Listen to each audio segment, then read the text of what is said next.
A man went out to sow grain in the field. The seeds fell on different places. Some fell on good ground and yielded crops. Some 100-fold, some 60, and others 30.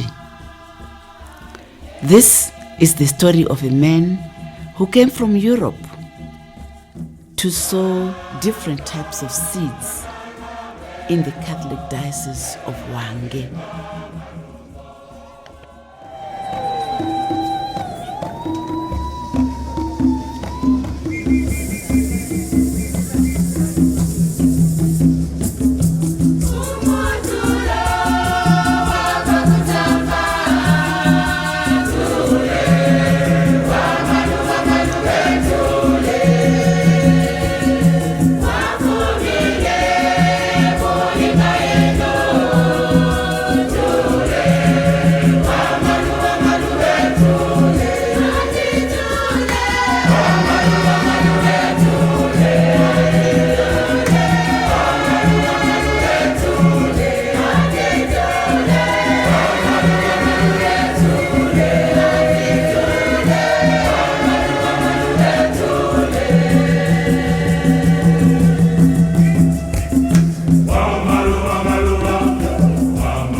Established in 1963, the Diocese of Hwange is located in northwestern Zimbabwe, close to the international borders with Botswana and Zambia. Two remarkable things stand out in this diocese. Firstly, the mining of coal, which generates electricity for the country. And secondly, the mighty Zambezi River, with its majestic Victoria Falls, where thousands of tourists flock every year. It is rich in culture and diversification, as there are more than 5 languages used. As of 2019, the Diocese of Hwange had around 41,000 Catholics.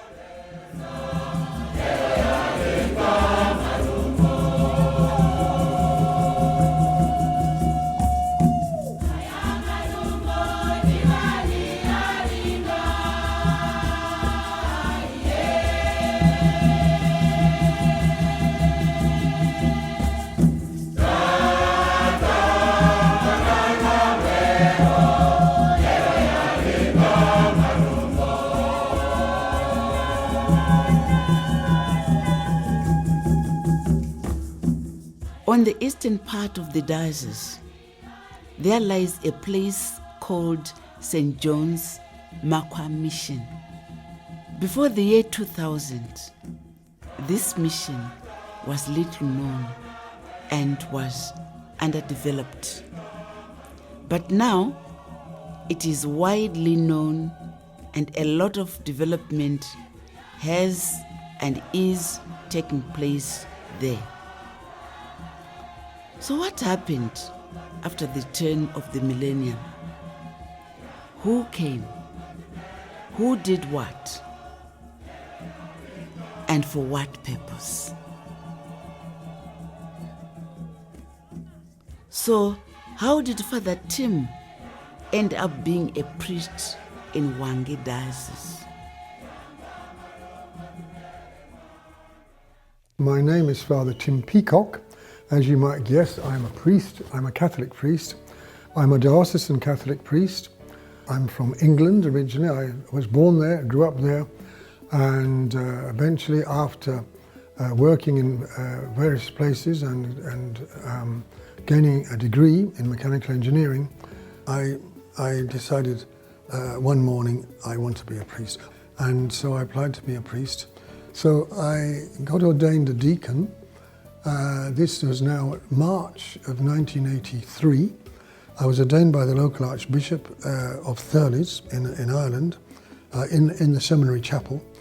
And 3 months later, I was ordained a priest by the local bishop of where my parents were living in England. His name was Bishop Alexander, and that was near Bristol in England. That's where they were living at the time. When I arrived as a priest, I had no idea what was ahead of me. I had no plans in my head. All I knew was I wanted to be a priest, work in a parish. There was nothing else in my head. So I was appointed to look after about 3 parishes actually on my own. There was a shortage of priests at that time in Hwange Diocese. So I was looking after the cathedral parish and another parish in Hwange, plus some rural outstations. So about 12 outstations attached to the cathedral parish. While there I did work, of course, with a number of priests, among them Father Tim Peacock. We were already somehow friends because we had been ordained the same year for the same diocese, that is Hwange Diocese, as priests, that is. And when I was there in 1999, beginning of 2000, let's say, I made some changes in the diocese. And Tim had been doing pastoral work, or appointed to St. Ignatius parish, that is in Hwange. And I decided to appoint him to St. John Makwa, towards the Zambezi River. And once I got started there, I decided that it would be better if I could establish a mission where these outstations were. So this priest, Father Alexander, that I stayed with, brought me out at the beginning to see these outstations, and I realised we were going to one after the other, and they were, one place was a tree, they met under a tree, another one was a little mud hut and what.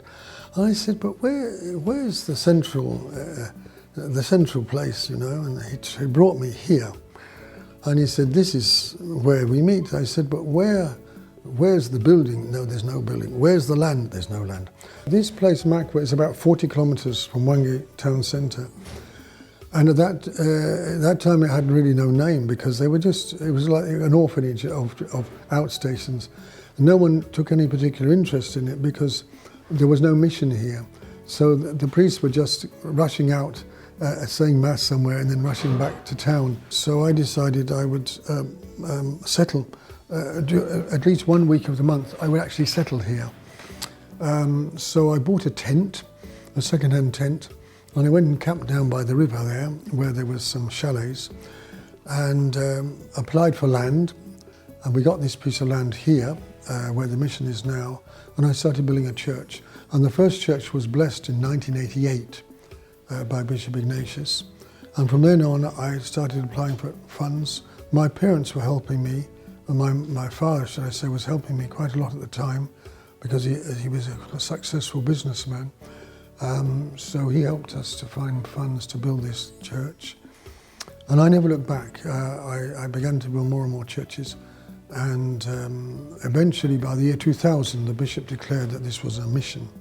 After I built this church, I started building other churches, Simangani, and then the Musuna Hills up in the mountains. We built a church there.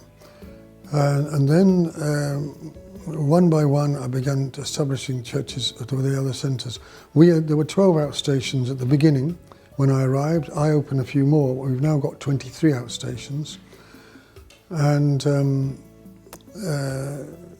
at the churches I built facilities, toilets, bathrooms and kitchens in case visitors should come. And the sacristies I usually made very big so they could be used as meeting rooms, because I wasn't happy for people to be meeting in the church for their association meetings and so on. Father Tim Peacock, the time when he came, we found the congregation saying masses or celebrating the masses at Mangan Primary School. Then we got the opportunity of him asking for the council to build a church for us so that we can transfer from the school to the church. Then he built this church, St. Alphonse, helped by the parents. Then after that, he went on helping the Smangani community. When our school has got poor cottages, he renovated them.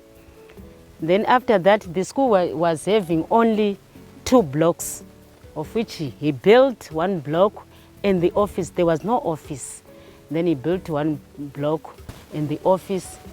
Then there was a time when he built again the preschool class for the little ones to learn.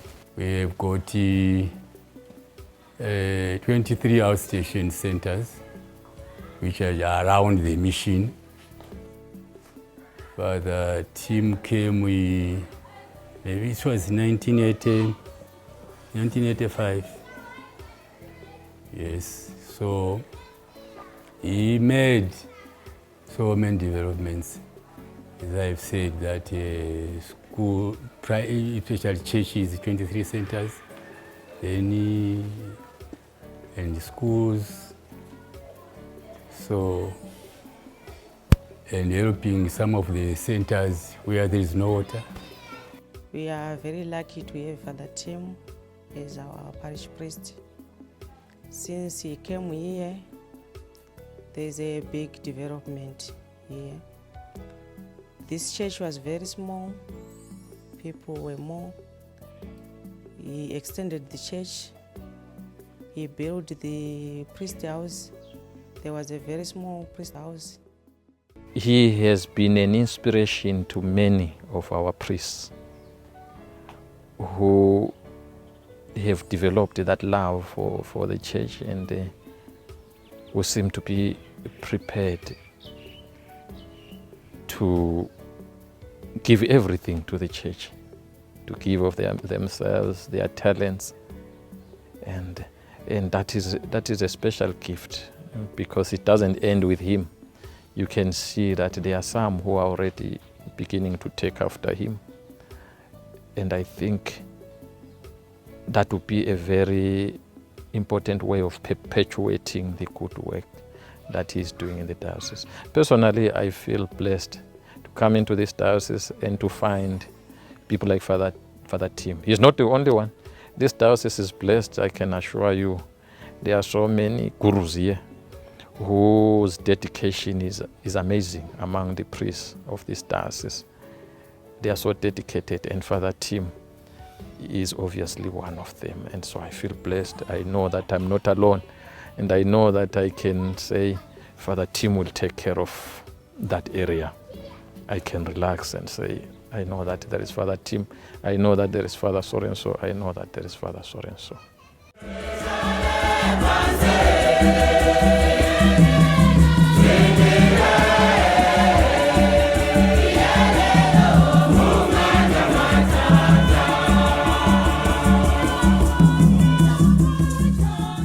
It is during evangelization and building of churches that Father Tim realized that there was a great need for investment in education in Makwa area.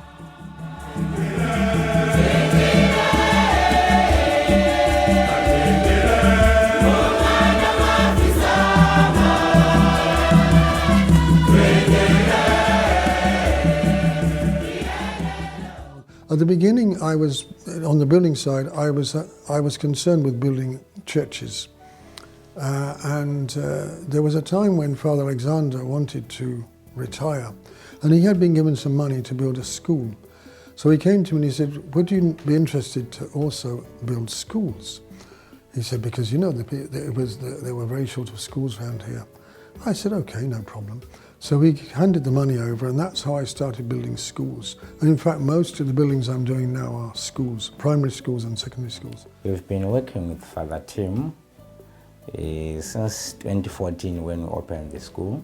He was one of the members who encouraging the community to open the school, to have a secondary school, so that we shorten the distance to the nearest secondary, which was this Mpambe Secondary. From 2014, we've been using the Catholic premises as our school. That is 2014, 2015, and then 2016. That's when we were able to complete this block, and then we had to come here. So you can see that our relations with the Catholic comes very far. When we're opening this term, the last term of this year, we had a challenge, a accommodation challenge, and then we asked the Father to help us with the accommodation, and it promised that he was going to source funds. If he is going to get funds, he's going to come back to us to help us with that, finishing up that teacher's cottage, which is at that level. So that's how we've been together for that team. It was out of Father Tim being a philanthropist motives that he established this school. Why? We had one primary school, Mashara Primary, and after graduation from primary, kids had to make the long way to Neshaya Secondary School. There was no secondary school close by. Neshaya is almost 20 kilometers from here. And we have another group of Kasibo. Some 20, it's about 22 kilometers from here. There's no secondary school at Kasibo. So after realizing that the kids, some would just end up in grade 7 in Kasibo, and most of the kids here from Mashara, Hwange, very far, so he decided to build a secondary school that would save the local community. It was a gradual development. First it started by Form 1. It gradually metamorphosed into a bigger thing, stage by stage, because of the building exercise which took place. So after a long time, it became it had Form 1, Form 2, Form 1 class each, Form 1, Form 2, Form 3, Form 4. But by then it was not established school. It was not registered. It was registered in 2010, right? It was registered with the responsible authority, the Hwange Rural District Council. Then 2010, 2011, our kids, the students in Form 4 would travel to Neshaya to sit for O-level examinations. So we applied for SIMSEC center status in 2015. 2016, we actually given the center status to be a SIMSEC center like we are today.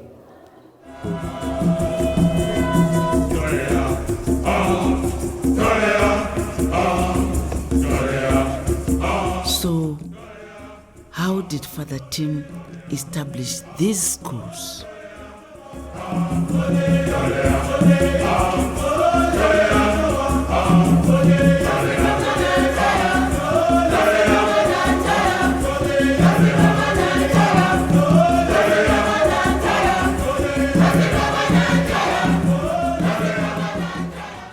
Some I have built from scratch. They were not there at all. And some of them are finished, some are half finished. And most of the existing primary schools, there's 10 of them in our parish, I've extended or built new ones. Father Tim is a hands-on man. He is a hands-on man. You go there, as long as he's got something, he will give you. When we need paint, he gives us. When we need anything, he gives us for as long as he has got. He also built that kitchen there that you're seeing. This house here was built by Father Tim. This other house here was built by Father Tim. He also donated a fence to put up a garden. He also connected water for us from his source to the school. So I carried on building, and then I saw other schools needed help. I started building a new primary school in a place called Kasibo, about 40 kilometers from here. And then I started building another primary school at a place called Unkandebwe up in the mountains. I started building another primary school at a place called Katete, and since then I've started building a secondary school there. The need for secondary schools was very clear because there was only one in the whole district. So I started building a secondary school also at Mashara, where Father Alexander had got me started with his primary school. And his friends, in fact, they're still helping. They've helped a lot with the development of the primary school there and now the secondary. Father Tim met the community of Katete in 2004. That's when he started constructing the block. But initially he started building the church. Then after building the church, he started constructing this first block. He was based at Hwange Primary, which is about 15 kilometers from here. So the parents requested him to build a school here.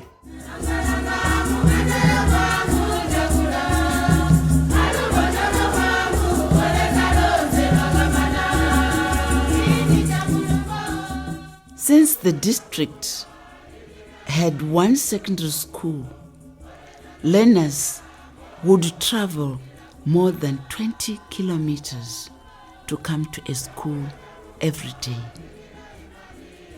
Father Tim had to think very fast.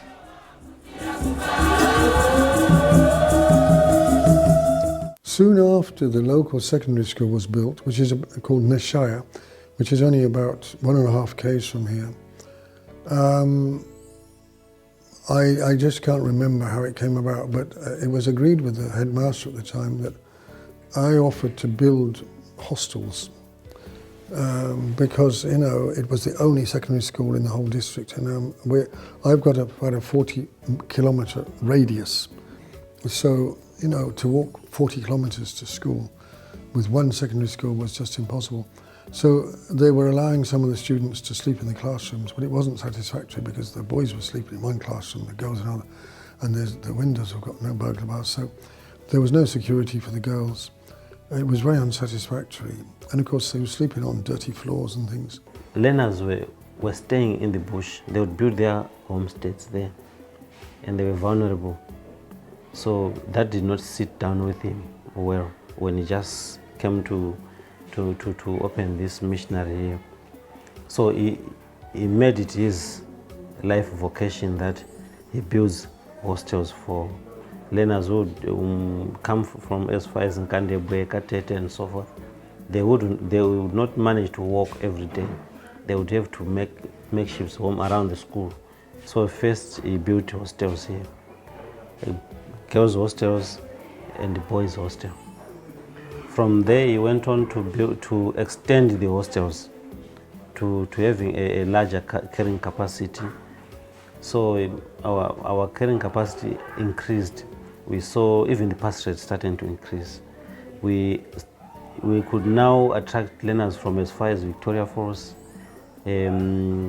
Bulawayo, coming to learn here because of low-cost boarding facility that Father Tim had necessitated.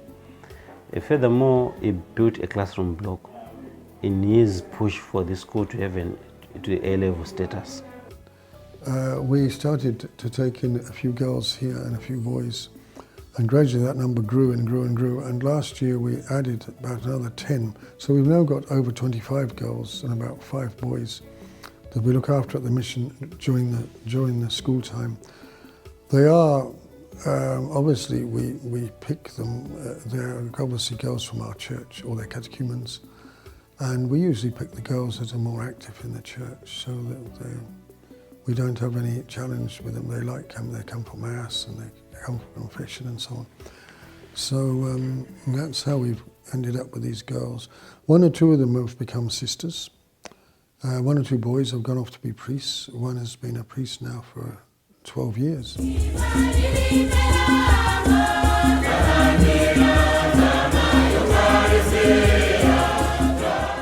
Hwange East District is a very hot and dry area.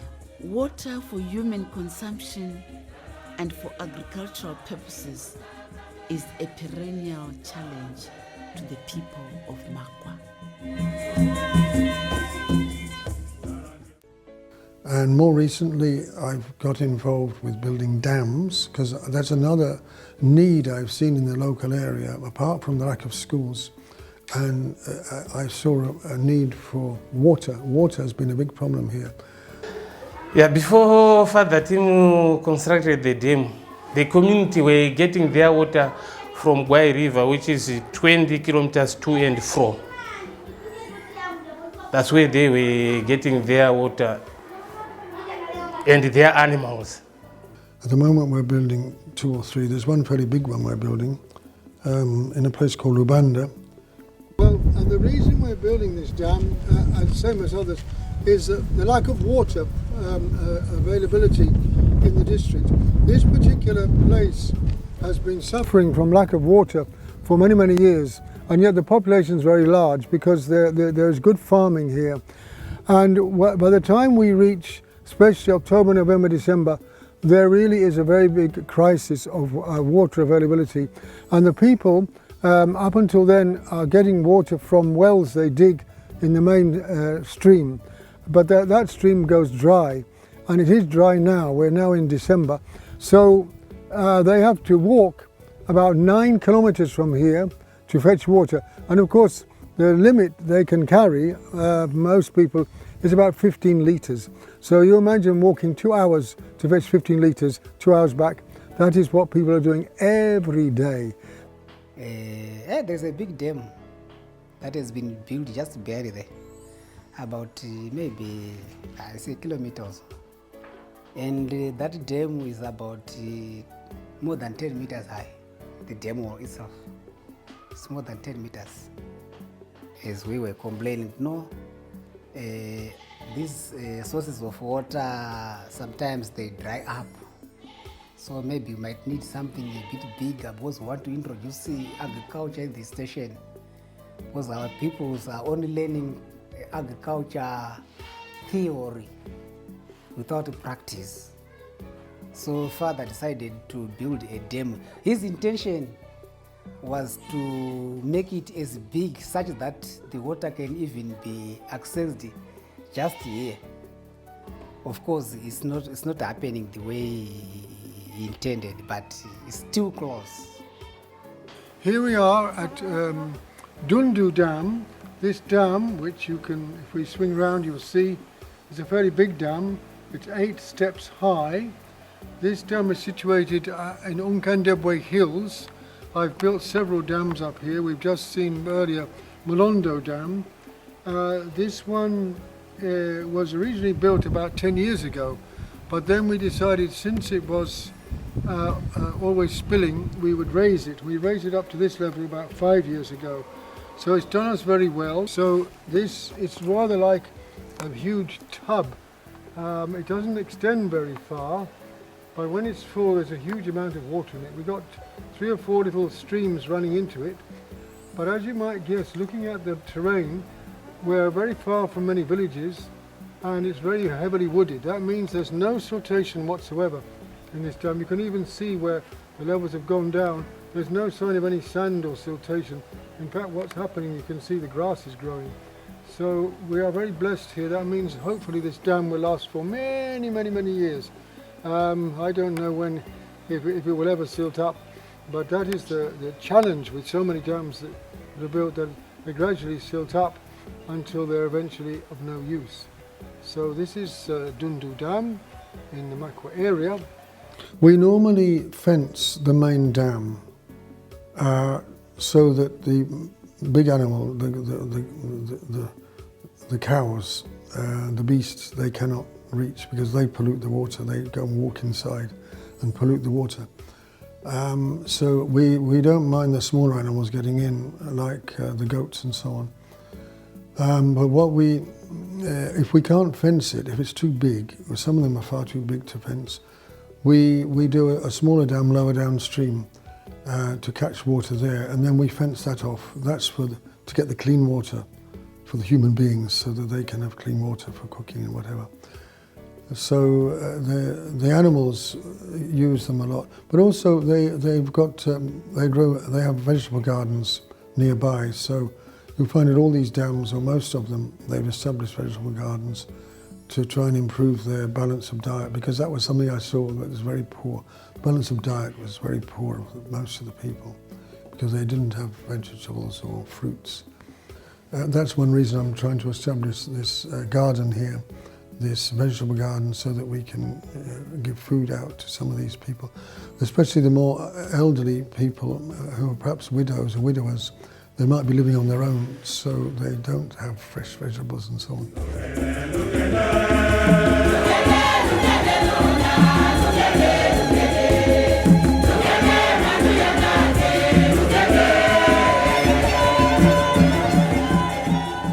The road network in areas around Makwa Mission is always problematic.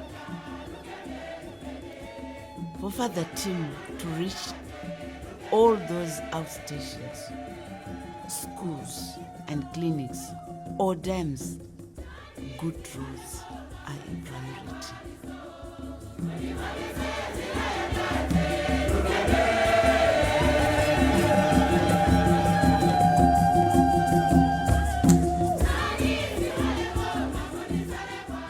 Yeah, I never planned to get involved with road construction because it's supposed to be done by the Department of Roads of Zimbabwe, but the department seems to be here anyways in a state of virtual collapse.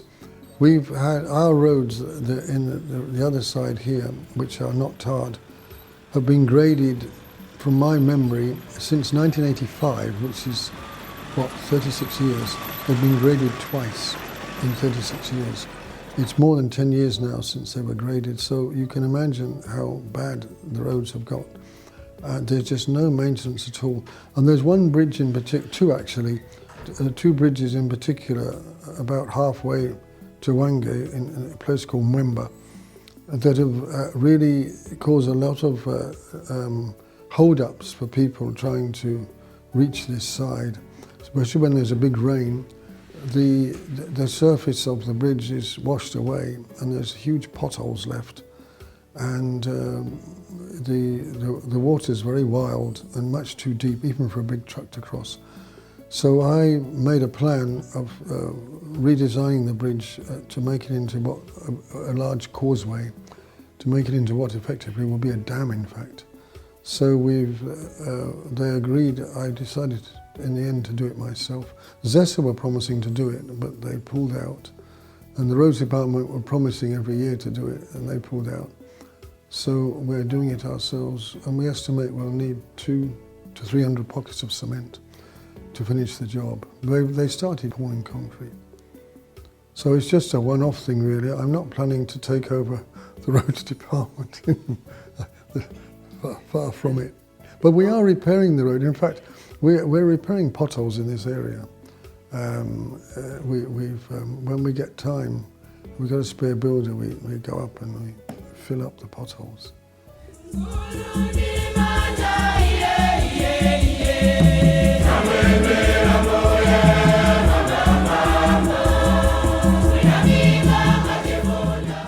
If one is to look at all the structures which Father Tim constructed, there is a similarity in the layout and the brownish stonework used.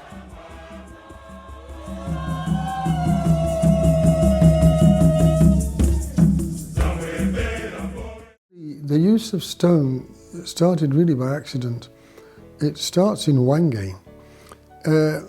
When we were building the cathedral, I needed a huge amount of bricks, and I was getting them at that time from Bulawayo, from McDonald Bricks, and they just couldn't cope with the numbers because, you know, this is a big cathedral, it's a big building, and I was, in the end I thought, well, what can I do? Because we just had to get more bricks. So I decided to get the cheaper ones and clad them in stone, as someone had offered me some stones asked, do you want to use these for building? So we started buying these stones, and that's how, and people said, oh, they're very nice. So we started using them, and then particularly this side, it was awkward to be carrying these bricks all the way out for buildings, so we actually started quarrying them ourselves.